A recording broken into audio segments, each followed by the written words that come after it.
Mental Health Monday on Radio City Talk with Mick Coyle. Radio City Talk. And welcome to this special edition of Mental Health Monday. My name is Mick Coyle, doing the show today from the Rum Warehouse at the Titanic Hotel in Liverpool. I'm here for the Everton in the Community People's Place Gala Dinner. It's a black tie event, and currently people are about to sit down and eat what will hopefully be an incredible meal and raise lots of money for a brand new mental health facility being built within the shadow of Goodison Park, where Everton Football Club play their home games. Over the course of today's show, you're going to be hearing about what the People's Place is, how it's coming about, how it's going to be paid for, and the sort of facilities that are going to be on offer. We're also going to be hearing from various different people, from the Chief Exec of Everton Football Club, first team players, former players, and those supporting within the community, who are going to explain exactly what's going on. We're also going to get a sense of how the fundraising is taking place, with a little bit of a twist as well, with little games being played with the first team, challenging members of the public, all in the aid of fundraising for the People's Place. It's a gala dinner and it's a Mental Health Monday special from Radio City Talk. First up on the programme today, we have the Chief Exec of Everton in the Community, Richard Kenyon. Richard, thank you for the invite. Very nice, great little setup that we've got here as well, and a night really to look forward to. Yeah, really looking forward to this evening. It's going to be a really, really good, fun night. All of our players are here, all of our first team squad, some of our ladies players as well, lots of former players, and it's going to be a really, really fun, entertaining evening, but with some serious messages in there as well about the campaign that we're running, which is to build what we're calling the People's Place, a permanent mental health facility in the shadows of Goodison Park. I mean, this is a very ambitious project, isn't it? I mean, let's make no bones about it. You're going to do something very special here. We are. It's an important project for us. People may know that we've been running mental health programmes for more than 10 years now. We have 11 programmes running currently, and they're from school-age children to the elderly in our community. And it's really, really important. It's a growing issue in our society. It is ambitious to raise more than £1 million to build a physical building to run these programmes from, but it's really, really important. So we're committed to doing it. We've got form in these things. We've built a school because there was need to do so. We have our People's Hub also next to Goodison Park, indeed, which will be next to our People's Place mental health facility.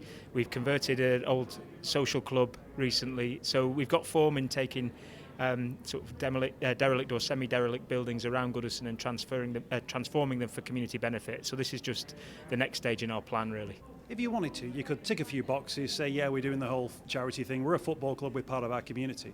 But obviously, from the things that you've done so far, you've actually found value and worth to actually think, well, it's not just about doing this again and again, it's about doing more and more. Absolutely, the football club is in a really privileged position because there is a power in our badge. There is a unique opportunity with a football club. You know, people respond to it. People will talk to us about their physical health, their mental health, all kinds of different things where they might not talk to other institutions or authorities. You know, they might not turn to a GP. A middle-aged man might not turn to a GP, but he'll talk to somebody from his football club. So we have that opportunity. It's unique and it's a responsibility, and we take that very, very seriously. So this is important to us. It's, as I say, it's the next stage in the growth of our charity. Really, it's a charity that's done great work for more than 30 years now, and it's just the next stage in what I'm sure will be further growth over many years. Let's talk about the nature of the building as well. Obviously there's the bricks and mortar around it as well, but actually the service that is there, you're talking about a one-stop shop, a drop-in facility. You know, there's all sorts of different projects that are out there at the moment, and you're seeing a come one, come all kind of thing. I think that's a really good way to summarise it. What this centre will have, it will have rooms for us to deliver our programmes from, our current programmes and new programmes that we'll inevitably devise. We'll have probably some physical health facilities in there as well, because we know about the links between physical health and mental health. But the real key is that it's the pavement power. It's people being able to just come and have a chat with us, whether they're feeling a bit down or they're feeling desperate.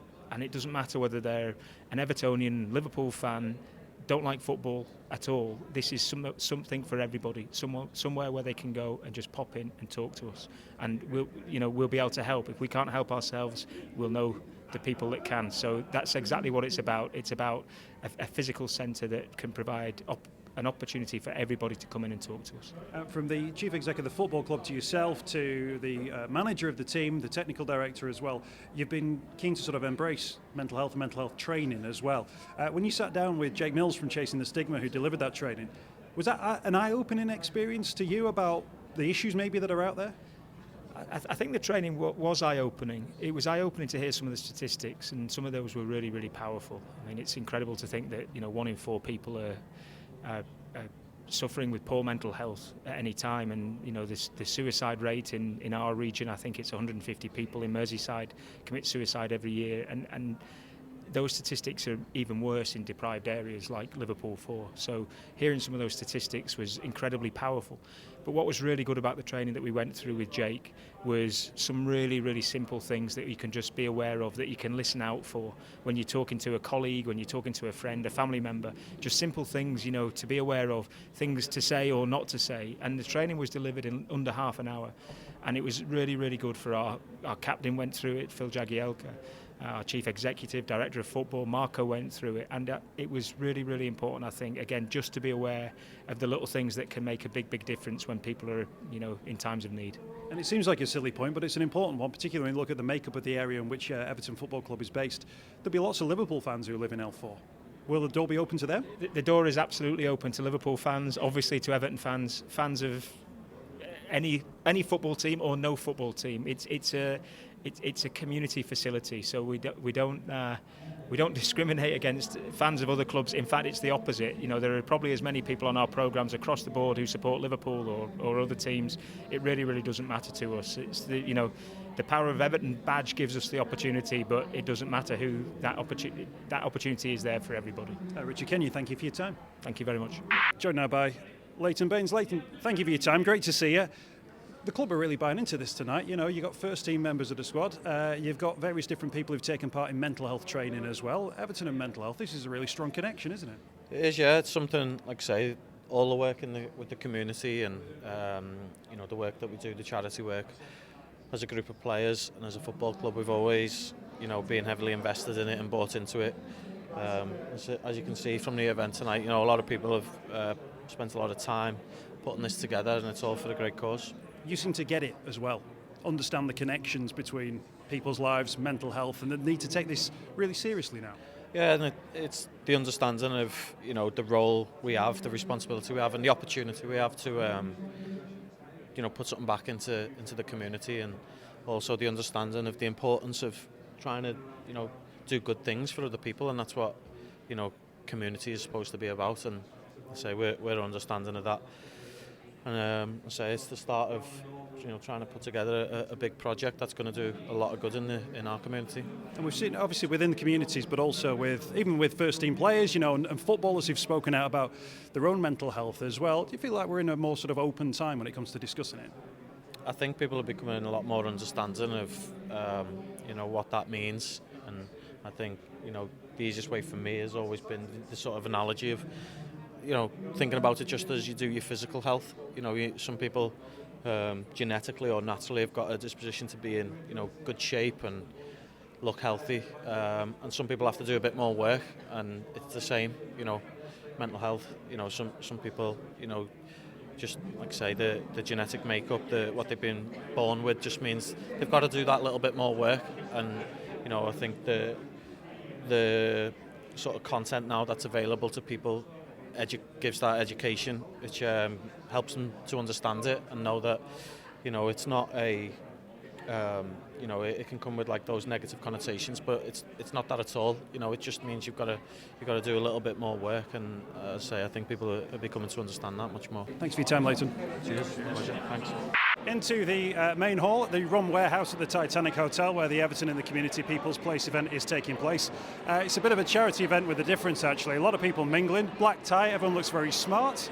And what we have now is a series of games and setups whereby first team players, at the moment Theo Walcott is playing golf, are pitching up against members of the public and invited guests to basically take part in various different games. So as I say, there's FIFA in one corner, we've got darts in another, we've got the putting green as well, which Michael Keane is currently standing watch for, table tennis with Gylfi Sigurdsson as well, and the players one by one are taking on those invited guests who are hopefully adding a few quid to a bucket to raise money for the People's Place as well.